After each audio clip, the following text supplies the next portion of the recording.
जो भगवान नंदी के कानों में कुछ कहकर आते हैं, बोले हो कभी?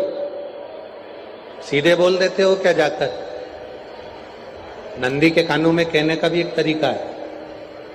आप लोगों को मालूम होगा वो तरीका? नहीं मालूम?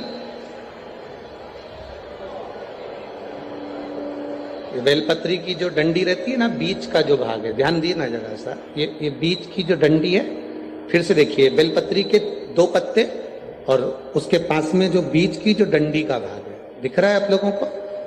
ये 2 डंडी, ये बीच की 2 पत्ती और उसके बीच में जो 2 डंडी का भाग होता है।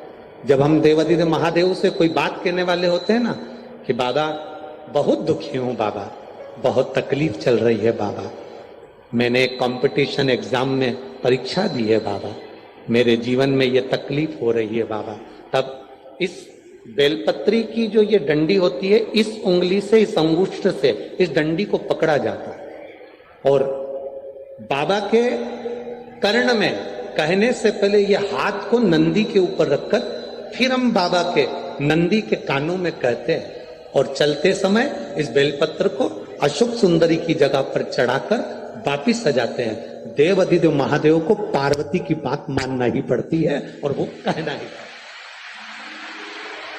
ये बेलपत्र की महत्व है।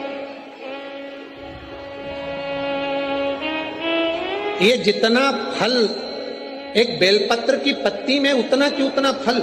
हम आपसे फिर कहेंगे, कभी मौका मिल जाए जिंदगी में, कभी तुम्हारे जीवन में अगर मौका मिले और कहीं बेलपत्री का वृक्ष मिल जाए जिसकी छांव तुम्हारे ऊपर पड़ रही हो, तुम्हारे ऊपर अगर बेलपत्री की छांव पड़ रही हो, उसके नीचे बैठकर कभी मौका मिले, एक बेलपत्री का पत्ता मात्र रखकर आप शिव जी का नाम लेकर जल भी अगर समर्पित कर रहे हो ना, तो वो 12 ज्योतिर्लिंग को जल चढ़ाने के बराबर फल प्रदान कर।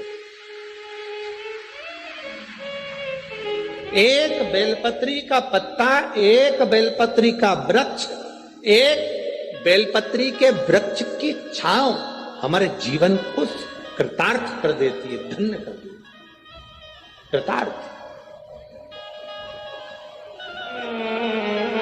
एक पत्र आया है, देखिए।